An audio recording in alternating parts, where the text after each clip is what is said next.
जैसे हमने fourth finish किया था ओलंपिक गेम्स में, तो उन्होंने हमें काफ़ी मोटिवेट किया क्योंकि हम बहुत ज़्यादा रो रहे थे उस टाइम पे। हमारा ब्रॉन्ज मेडल आ सकता था, लेकिन उन्होंने काफ़ी मोटिवेट किया कि आप लोग हारे नहीं हो, आप लोगों ने देश का दिल जीता है। जब हम जीतते हैं तो इंडिया जीतता है, जब हम हारते हैं तो इंडिया हारता है। फादर साहब को बोलते थे कि एक लड़की है, कल को उसको बाहर भेजो कि आपको बैड नेम लेके आएगी, तो जॉब में मिल गई, अब इंडिया भी खेल लिया, अब शादी कर देनी चाहिए।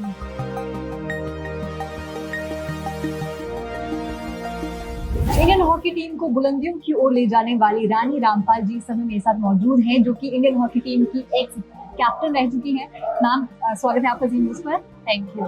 सबसे पहले तो मैं आपको ये पूछना चाहती हूँ कि बहुत सारे खेल हैं, लेकिन आपने हॉकी क्यों चुना?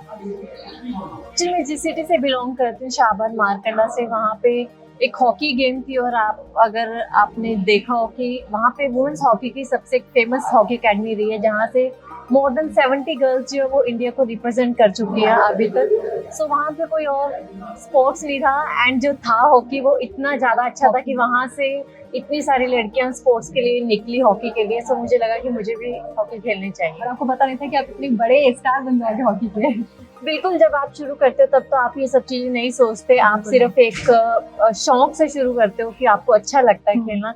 बट धीरे धीरे जैसे जब आप खेलते हो आपको समझ में आने लगता है, आप डिस्ट्रिक्ट लेवल के टूर्नामेंट्स खेलते हो, स्टेट लेवल के, फिर नेशनल लेवल के, तो आपकी लाइफ में एम्स बढ़ते जाते हैं। और एम्स बढ़ने के साथ साथ फिर आपको मेहनत भी उतनी ज्यादा करनी पड़ती है कि अगर आपको वो सब एम अचीव करने हैं अपनी लाइफ में। तो तब इतना नहीं सोचा था, लेकिन धीरे धीरे बाकी प्लेयरों से सीखा कि उन्होंने कैसे एम रखे, कैसे मेहनत की, तो लगा कि अगर वो अचीव कर सकते हैं तो शायद मैं भी मेहनत करके अचीव कर सकती हूँ। तो जब आपने शुरुआत की तो क्या ऐसा था, जैसे आपने कहा ना पहले डिस्ट्रिक्ट स्टेट लेवल ऐसे ऐसे, तो आप हर जगह पे आपको सक्सेस मिली, या कभी ऐसा भी हुआ कि नहीं, कभी मायूसी भी हुई, हार भी मिली, बट आप उससे उभरे, आप स्ट्रॉन्गर निकले वहां से?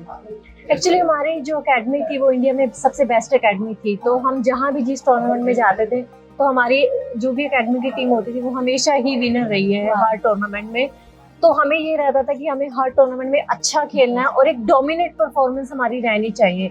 हमें कभी हार से डर नहीं था कि हम हार जाएंगे, क्योंकि हम काम इतना ज्यादा करते थे अकेडमी में ना कि जीतना, वहाँ पे सब हर प्लेयर जीतने के लिए खेलता था। एंड सिर्फ ये रहता था कि हम मैक्सिमम गोल्स मार के कैसे हम डोमिनेट कर सकते हैं पूरी कंट्री में। सो आई थिंक वो लेकिन हाँ, और बहुत सारी चीजें होती हैं जब लाइफ में हम कभी सेटबैक्स आते हैं, जैसे फैमिली इश्यूज होते हैं, फाइनेंशियल इश्यूज होते हैं, तब हमें लगता है लाइफ में कि पता नहीं कर पाएंगे, नहीं कर पाएंगे, या आगे होगा नहीं होगा। बट हाँ, जैसे जैसे आप दिस इज लाइफ, की हम लाइफ में ये सब चीज़ों से बहुत कुछ सीखते हैं कि लाइफ में कभी गिव अप नहीं करना चाहिए। सिचुएशंस कभी भी सेम नहीं रहती है, ना अच्छी रहती है ना बुरी रहती है, लेकिन काम करते रहना चाहिए, मेहनत करते रहना चाहिए, क्योंकि एक ना एक दिन तो आपको उस मेहनत का फल जरूर मिलता है। तो आपने अपने सेटबैक्स की बात की, और मैं मतलब समझ सकती हूँ कि अगर एक रियलिस्टिक लड़की अपनी ड्रीम्स को, अपने पैशन को फॉलो करती है तो कहीं ना कहीं कुछ मुश्किलें, कुछ प्रॉब्लम जरूर आएंगी। तो आपकी लाइफ में ऐसे कोई प्रॉब्लम्स आई ना? बिल्कुल आती है। जैसे मैं हरियाणा से बिलोंग करती हूँ, तो सबसे फर्स्ट चैलेंज था कि एक लड़की होकर स्पोर्ट्स खेलना, वो फैमिली के लिए एक बहुत बड़ा प्रॉब्लम था कि सब बहुत फादर साहब को बोलते थे कि एक लड़की है, कल को उसको बाहर भेजो कि आपको बैड नेम लेके आएगी। फाइनेंशियल प्रॉब्लम काफी रहती थी कि अकेले फादर कमाने वाले थे, तो घर में सब बाकी सिर्फ 7 फैमिली मेंबर्स थे, तो सब खाने वाले थे, सिर्फ फादर कमाने वाले थे, तो उनके ऊपर बहुत एक तरह से प्रेशर रहता था कि मैं कहाँ से करूँगा। हालांकि वो करते थे जितना बेस्ट पॉसिबल उनसे होता था। और बहुत सारी चीजें जब जैसे जैसे आप बड़े होने लगते हो, काफी प्रेशर सोसाइटी से आने लग जाता है पेरेंट्स के ऊपर कि अब तो जॉब नहीं मिल गई, अब इंडिया भी खेल लिया, अब शादी कर देनी चाहिए, वो सब चीजें। सो पेरेंट्स ने काफी कुछ प्रेशर वो सहन किया है, बहुत कुछ सुना भी है। लेकिन जैसे मेरे जो कोच थे सरदार बलदेव सिंह जी, उन्होंने मुझे बहुत हेल्प की है मेरी लाइफ में। कभी उन्होंने इतना फील नहीं होने दिया कि हम किस फैमिली से आते हैं, क्योंकि उन्होंने सबको इक्वली ट्रीट किया। वहाँ पे जो भी मेहनत करता था, डिसिप्लिन में रहता था, उनको इक्वल चांस मिलता था खेलने के लिए। So I think I am lucky and I am blessed कि मुझे ऐसे कोच मिले कि जिनकी गाइडेंस पे मैं आज तक यहाँ पहुंची, और मुझे लगता है कि आज मैं जो हूँ आज मैं उनकी बदौलत हूँ। बिल्कुल। तो गाइडेंस की बात हुई, तो अभी आपने अपने फादर की बात की, तो मैंने कहीं पढ़ा था कि वो आपके काफी बड़े सपोर्टर और बिगेस्ट मोटिवेशन इसमें रहे हैं, कि उन्होंने कभी बैकआउट नहीं किया कि नहीं, कि अगर पैसों की कमी है तो नहीं, हमारी बेटी करेगी, ऐसा है? बिल्कुल मुझे लगता है कि एक फादर एंड डॉटर का एक स्पेशल Bond बॉन्ड होता होता है जो मुझे लगता है हर फादर एंड डॉटर का होता है। और एक फादर अपनी तरफ से हर वो कोशिश करता है अपनी डॉटर के लिए कि जिससे वो अपनी डॉटर को एक जगह पे देखना चाहता है, अब उनके उसके सपने साकार होते हुए देखना चाहता है। एंड ऐसे ही मेरे फादर ने भी किया कि उन्होंने मुझे हर तरह की सपोर्ट की। और मुझे लगता है कि सपोर्ट सिर्फ हमेशा फाइनेंशियल सपोर्ट ही नहीं होती, और भी बहुत सारी सपोर्ट होती है। इवन अगर आपके फादर सिर्फ ये बोल दे कि तुझे लाइफ में जो करना चाहती है उसके लिए काम कर, मैं तेरे पीछे खड़ा हूँ, I think that is the biggest support a girl can get from her father.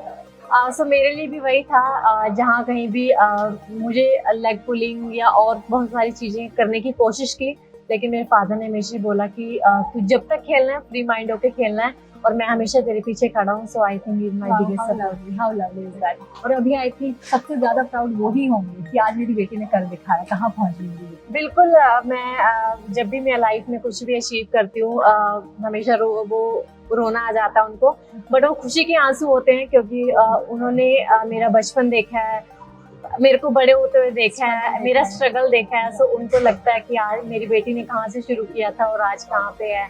सो अच्छा लगता है कि एटलीस्ट वो जहाँ पे आज है तो वो एक अच्छी जगह पे है। एंड मैं कर पाई जो उन्होंने इतने साल संघर्ष किया, तो मुझे लगा कि मैं उनको जो उन्होंने किया मेरे लिए वो तो मैं उनको नहीं रीपे कर सकती कभी, बट हाँ एक छोटा सा जो मैं कर सकती थी कि उनको एक प्राउड फील कराऊं लाइफ में, वो शायद आई थिंक मैंने किया है। कर दिया, बिल्कुल बखूबी कर दिया। और एक और एक चीज यहाँ पे फील्ड की बात करते हैं कि ऑफकोर्स बहुत प्रेशर होता है फील्ड में जब आप खेलते हैं, और कैप्टन करना उतना ही ज्यादा आई थिंक टफ होता होगा। तो आप कैसे मैनेज करते हो वर्क स्ट्रेस, होम स्ट्रेस, हर चीजों को कैसे कर लेते हैं? मुझे लगता है कि हर किसी की लाइफ में स्ट्रेस होता है और हर किसी के ऊपर प्रेशर होता है। कोई किसी भी फील्ड में हो, प्रेशर सबके ऊपर होता है। अपने काम का प्रेशर होता है, फैमिली का प्रेशर लगा लो, या और बहुत सारी चीजें होती हैं। सो जब आप ये एक्सेप्ट करना शुरू कर देते हो कि प्रेशर इज नॉर्मल, तो आपको हैंडल करना भी आ जाता है कि उसको कैसे हैंडल करना है। इफ यू ओनली थिंक कि सिर्फ मेरे ऊपर ही प्रेशर है या मैं ही सिर्फ स्ट्रगल कर रही हूँ, मेरे ऊपर ही स्ट्रेस है, then you struggle a lot कि आप। तो जब मैं कैप्टन थी तो मैं यही सोचती थी, यस प्रेशर बिल्कुल था मेरे ऊपर, लेकिन मैंने उसको धीरे धीरे हैंडल करना सीखा कि प्रेशर हमेशा रहेगा, लेकिन कैसे हम काम रह के एक पॉजिटिव अप्रोच रख के हम लाइफ में आगे बढ़ सकते हैं, कैसे जो हमारी टीम है उसको हम साथ लेके चल सकते हैं, क्योंकि अकेले हम कुछ भी नहीं कर सकते। और जो भी टीम है हमारी, हम एज अ टीम खेलेंगे, एक कंट्री के लिए एक मिशन रख के खेलेंगे, तो हम बहुत कुछ अचीव कर सकते हैं, कंट्री के लिए मेडल जीत सकते हैं।